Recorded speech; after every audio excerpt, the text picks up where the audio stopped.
Oi, gente! O Gera hoje vai falar sobre arte e moradia. No Brasil, mais de 6 milhões de pessoas não têm sequer onde morar. E outras 25 milhões vivem em condições precárias, próximas a áreas de risco, sonhando um dia ter um lar mais digno e seguro.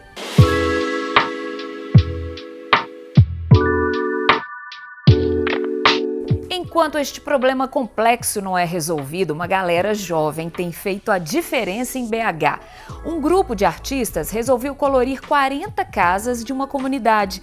Mudou completamente o visual e a vida na região. As pessoas passam a ter orgulho, ou ainda mais orgulho do lugar onde elas moram. Eu acho que não só orgulhosas das casas que elas têm, mas orgulhosas do território que elas ocupam, sabe? Mulheres ensinando outras mulheres a reformar suas casas. A gente vai mostrar um projeto criado por uma arquiteta quando ela era estudante e que tem impactado a vida de chefes de família. As nossas obras, elas iniciam com as oficinas Mão na Massa, que é aprender e construir ao mesmo tempo. Cada mulher vai construindo essa autonomia para decidir mesmo qual é o melhor jeito para ela reformar a sua casa. E tem ainda o grupo que há 15 anos constrói casas emergenciais em 7 estados do país. São jovens colocando a mão na massa para amenizar a vida de quem vive em situação precária. O que a gente vê e percebe como impacto com as famílias é esse primeiro senso de dignidade. É direito, é dignidade. No Gera, que está só começando.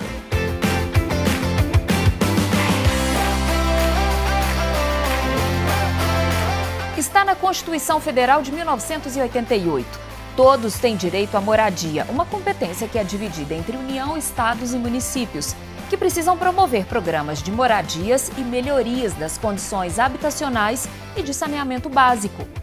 Mas no Brasil real, o déficit habitacional é de quase 6 milhões de moradias, como mostrou a última pesquisa da Fundação João Pinheiro. E com a pandemia de Covid, o cenário se agravou. Nas comunidades mais vulneráveis, projetos de organizações não governamentais garantem um mínimo de dignidade para a população, unindo voluntários e moradores.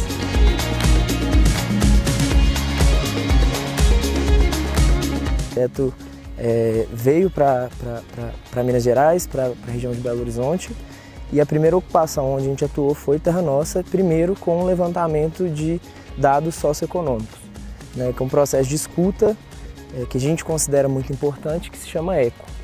Depois disso, a gente identificou a demanda prioritária da moradia, que é, enfim, a base para a conquista de direitos e de dignidade. E a gente desenvolveu aqui o programa de moradias emergenciais da Teto, que são essas moradias feitas em madeira pré-fabricada. Depois disso, a gente atuou também com projetos comunitários de acessibilidade, acesso à água, escadas, rampas, e com também as equipes de comunidade, que são esse processo de escuta, de troca, também de atuação mais permanente no território.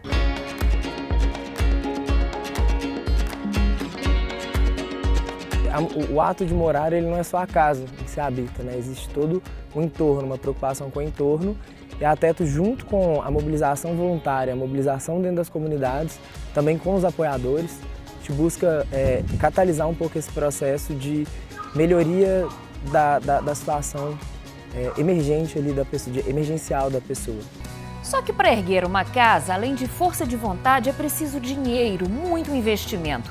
A ONG Teto faz essa articulação entre financiadores, moradores e voluntários. Com o material garantido, são organizados os mutirões, que conseguem levantar uma casa emergencial em 2 dias. A gente sofreu com a pandemia um aumento muito grande nos materiais, assim como a construção civil de forma geral, isso impactou também a Teto. Então hoje uma casa gira em torno de R$15 mil, é um valor que varia de acordo com onde vai ser construído, qual que vai ser o formato da moradia, mas isso é uma média. E o financiamento dessas casas, dessas moradias, elas vêm principalmente de pessoas físicas que se juntam para arrecadar o valor de uma moradia dessas, as campanhas, que a gente chama campanhas Casa de Família, e empresas parceiras que entendem que são responsáveis também na construção de cidades mais justas, mais igualitárias, e entram com a gente com esse valor para financiar moradias. Então a gente tinha um final de semana em que os voluntários, as voluntárias todas dormem em um alojamento próximo à comunidade ir no mutirão de acordar cedo, trabalhar o dia inteiro e dormir, enfim, trabalhar até o final do dia mesmo, a gente constrói uma moradia dessa. Então são 2 dias, porque é uma solução emergencial, ela tem que ser feita com senso de urgência. Subi o prédio, eu ouço vaiar, eu faço figa pra essa vida tão sofrida, terminado, insucedida. Luz do sol é minha amiga, luz da lua é minha bexiga. Me diga o que é que sara a tua ferida. Além do déficit habitacional, outra questão que atinge milhões de lares brasileiros é a condição precária em que eles se encontram. Mudar um pouco essa realidade é o objetivo de um projeto que ensina noções básicas de construção. O detalhe, quem ensina e quem aprende são mulheres. A Arquitetura na Periferia é um projeto de melhorias habitacionais com foco em mulheres e a partir de uma lógica da capacitação dessas mulheres, entendendo que as mulheres, ainda que em geral estejam um pouco afastadas das decisões sobre a casa e muito numa lógica, né, dos pedreiros e dos homens que decidem sobre a casa, a gente entende que não, que as mulheres têm plenas habilidades e capacidades já acumuladas e a serem desenvolvidas para que elas tomem as decisões sobre as suas casas. Então, essas decisões, tanto no âmbito do planejamento, quanto da gestão de obras, quanto da execução, se assim elas quiserem. A Arquitetura na Periferia já atendeu 80 famílias desde 2014. As mulheres que já tiveram as casas reformadas ajudam na indicação das novas participantes. Surgem assim grupos femininos que trocam experiências sobre a obra e a vida.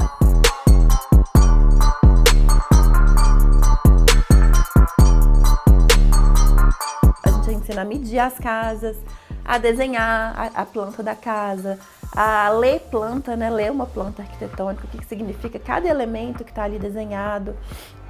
As mulheres fotografam as casas, falam sobre o que elas gostam mais e menos, e tudo isso colocado dentro do grupo. Então, uma palpita na da outra, uma entende o lado da outra, e assim a gente vai criando essa troca mesmo, que é muito rica, né? Muito potente. É uma troca entre as mulheres e entre a equipe técnica. Quem já teve a casa reformada fala sobre a sensação de orgulho que é entrar no novo lar que ela mesma ajudou a construir.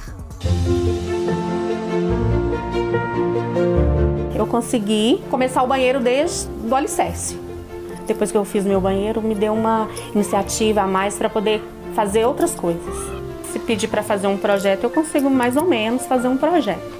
Levantamos parede, colocamos a janela no meu quarto. Sensação boa de colocar a mão na massa. A primeira coisa que eu achei que mudou foi a autoestima, né? Ver uma coisa que eu conseguia fazer, né? Quando você vê, você acha que é uma coisa muito difícil, impossível de fazer. Mas assim, quando tem uma pessoa para te ensinar e você tem força de vontade, você aprende. Eu construí em cima, meu banheiro já está quase todo com a ligação hidráulica feita. Recebi areia, né? Vou rebocar toda a minha casa por fora, colocar cerâmica e pintar minha casa. O projeto ele é muito importante, ele ajuda mulheres a se descobrir, a se aceitar. Ela pode ser mãe, pode ser trabalhadora e ela também pode conseguir fazer as coisas na casa dela. A gente vê que a gente é capaz. A primeira oficina que teve foi lá em casa de cerâmica, aí nós colocamos a cerâmica no meu banheiro. Fiz o contrapiso da minha casa, eu já reboquei. Há pouco tempo agora eu terminei de colocar uma cerâmica na parede da minha cozinha, que eu tanto queria. Agora a gente gosta muito mais de ficar dentro de casa, a gente fica mais confortável, é bem melhor. Na minha casa eu fiz o muro, coloquei cerâmica e para rebocar eu não reboquei sozinha, mas ajudei o pedreiro. Praticamente tudo que eu sei dessa área de construção civil foi o projeto que me ensinou. Então ele vai ser uma coisa para sempre na minha vida. Para mim é uma sensação de liberdade. Hoje eu me sinto livre, eu não estou presa ali às pessoas para fazer as coisas para mim. Então eu acho que o principal para mim foi liberdade. Sabe por que o projeto trabalha só com mulheres? A Mariana explica que além de chefiar 40% dos lares brasileiros, são elas que ficam mais tempo em casa e sabem das reais necessidades do lugar. O olhar feminino para a moradia é bem diferente do olhar dos homens. Os homens não consideram essas questões que são trazidas pelas mulheres. Então, às vezes, você fica meses pedindo para o seu marido consertar uma torneira e ele não conserta. Você fica tempos falando, eu preciso de uma janela nessa cozinha, e a janela o negócio não anda.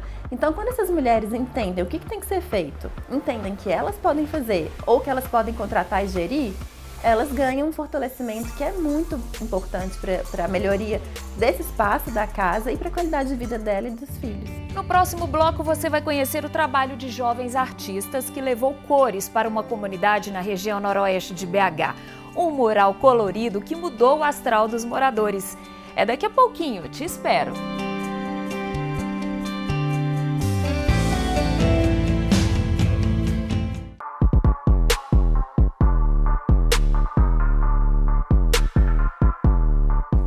Geração de Volta, a gente vai mostrar agora 40 casas de uma comunidade da capital que se transformaram em um gigante quebra-cabeças colorido, que pode ser visto à distância. É o resultado do projeto Mamu Morro Arte Mural. A ideia é revitalizar lugares que antes eram considerados invisíveis, até pelos próprios moradores.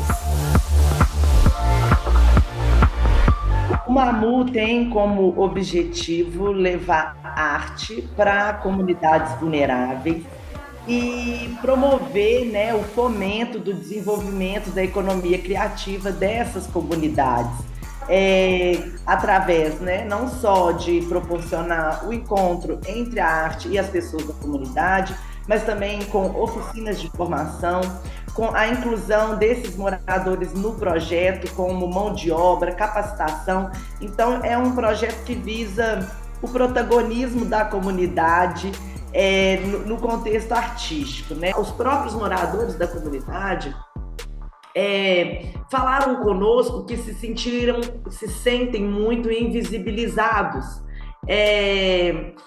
É uma comunidade que já tem 70 anos de história e não tem nenhum serviço público ali, nenhuma escola, nenhum posto de saúde. Tudo que eles precisam acessar de serviço, eles têm que sair da comunidade e deslocar para o próximo bairro.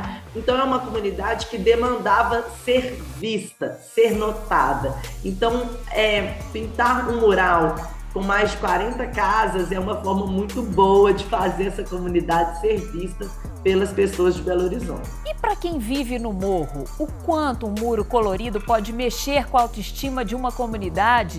Muito mais do que a gente imagina.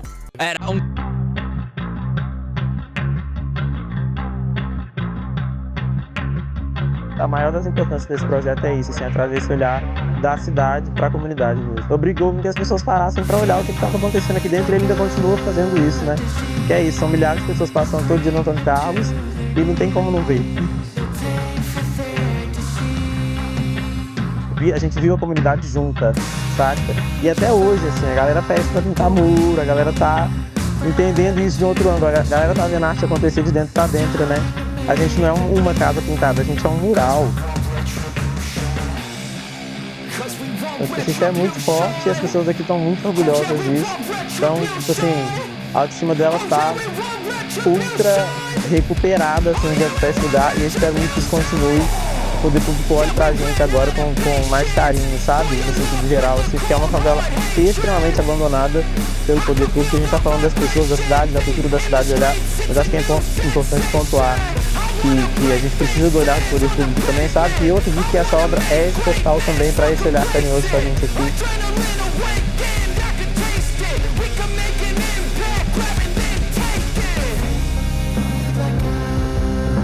Passam a ter orgulho, né? Ou ainda mais orgulho do lugar onde elas moram. Orgulho porque é lá que tem uma grande obra de arte feita por uma importante artista, no caso dessa edição da Crioula, que é uma artista de Belo Horizonte, né? E a gente percebe que deixa um legado assim, das pessoas terem desejo de empreender ali na comunidade, de se articular dentro daquela comunidade, de criar outros caminhos de desenvolvimento para a própria comunidade. Isso é muito interessante. A gente vê também esse movimento muito de empoderamento das famílias, claro que em um lugar específico, de construção da própria casa, sabe? Mesmo que não seja uma moradia definitiva, existe ali uma troca, um olhar de cuidado, que muitas vezes são pessoas invisibilizadas pela sociedade. Então, quando a gente faz esse encontro, esse contato com essas famílias, a gente percebe que a dignidade e a autoestima são as primeiras afetadas. Para as arquitetas da periferia, a reforma de cada casa significa muito mais que a colocação de cerâmicas ou de tijolos. A gente acredita nesse trabalho próximo, nesse trabalho de minúcias, assim, de peculiaridades, de entendimento das especificidades e de empatia também com essas diferentes especificidades de vida e do contexto e da conjuntura ali de cada família, de cada território, para que seja uma ação que realmente reverbere ali, que não fique estacionada numa simples te entreguei uma reforma de um banheiro ou te entreguei uma casa. Esse é quase que assistencialismo, né? Que a gente consiga atuar também nessa formação política desses sujeitos, dessas pessoas, de entender por que a situação de pobreza existe, por que eles moram ali. Muitos têm essa consciência, mas fortalecer isso a partir da melhoria da moradia. A arte pública transforma. A mudança não é só visual, mas também impulsiona outras atividades, como a economia daquela região.